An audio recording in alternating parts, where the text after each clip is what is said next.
ฉะนั้นการเฮ็ดธุรกิจเนาะคือเราคุยกันได้มันต้องเข้าใจดิเข้าใจว่ามันคืออีหยังแล้วมันเป็นจังไดสำคัญคือเข้าใจองค์กรนั่นแหละพอส่วนหลายคนเขาบ่เข้าใจเขาว่าองค์กรเนาะว่าคือหยังแล้วก็บ่เข้าใจกลุ่มคนส่วนมากคนน่ะอยากให้หมู่เนี่ยเป็นคือเจ้าของคือคล้ายๆกับว่าบังคับหมู่ให้มาเป็นในสิ่งที่ของอยากให้เป็นเป็นอืมคือการสอนเหมือนกันคือการสอนให้เขาใจว่าสมาชิกนี่นะเขาต้องเบิ่งว่าคนที่เขามาเขาเป็นลูกค้าหรือคู่ค้าคันก็เป็นลูกค้าเขาต้องการให้สอนคือสอนวิธีการใส่สินค้าคันซื้อไปแล้วใส่ไปแล้ววันซื้อไปแล้วขอยสิได้ของแถมจังไดได้จริงบ่แล้วก็ได้เที่ยวอีหลีบ่เขาอยากจักตัวนั้นซื่อนะแล้วก็พาเขาเฮ็ดได้จริงเขาก็ซื้ออีกรอบนะอันน่ะคือเคยบรรลุค่า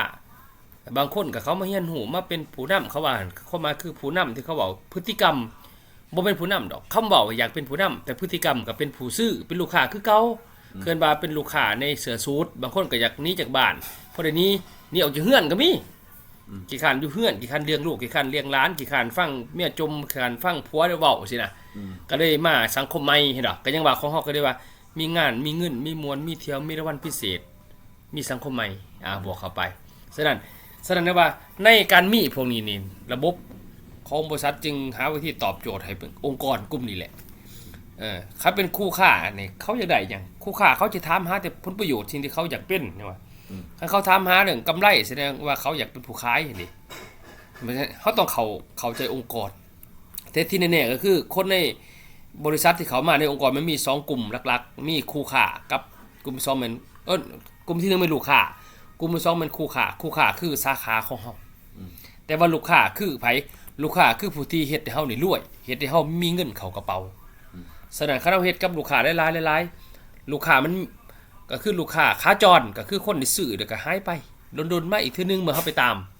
แต่คันลูกค้าขาประจำคือพวกที่เขาสู่สมาคมพี่1 2 5แหละเขาเอิ้นว่าลูกค้าขาประจำสิออกบัตรออกเบอร์เขากำลังจะมาเป็นลูกค้าขาประจำมื้อหน้าไปก็สิมาเฮียนบ่แม่นเป็นคู่ค้าเด้เฮียนเพื่ออยู่ในระบบเพื่อหยังเพื่อมาเป็นลูกค้าประจำแต่เขาคิดว่าเขาเป็นผู้นำแต่บ่แม่นว่าพฤติกรรมมันเป็นลูกค้าขาประจำก็เลยเอิ้นว่าลูกค้าใส่เสื้อสูทนะเข้าใจจังซั่นนะคือเอิ้นว่ากลุ่มลูกค้าบัดนี้กลุ่มคู่ค้านี่คือไผกลุ่มลูกค้าเบิ่งจากว่าเขาหั่น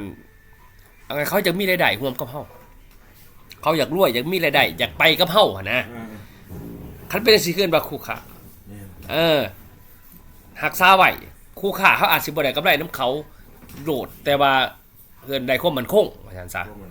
ได้ความมั่นคงเนาะคันเราเข้าใจธุรกิจมันก็ประมาณนั้นแหละบริษัทก็มีหน้าที่สร้างนิติกรรมไปสิเด้สร้างนิติกรรมก็สร้างการตลาดสากลสร้างการตลาดให้ถูกต้องถูกใจถูกกฎหมายให้ซื่อๆแล้วก็ส่งต่อให้มันถูกต้องถูกใจถูกกฎหมายนะส่งต่อไปบริษัทเขาบ่ได้หาลูกค้าโลดได้บริษัทเขาสิไปหาคู่ค้าก่อนหาคู่ค้าก่อนให้บ่ตอนเขาเปิดบริษัทมิตรเขาวิ่งหาคู่ค้าก่อนอย่างเดียววิ่งหาคู่ค้าก่อนอย่างเดียวหาผู้มาสร้างงานนำว่าซั่นซะหาผู้มาสร้างรายได้ร่วมหั่นนะฮัลโหลด้วย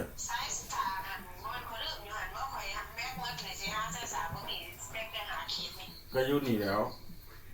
คอย11 โมงก็จะมาเห็นเพราะว่า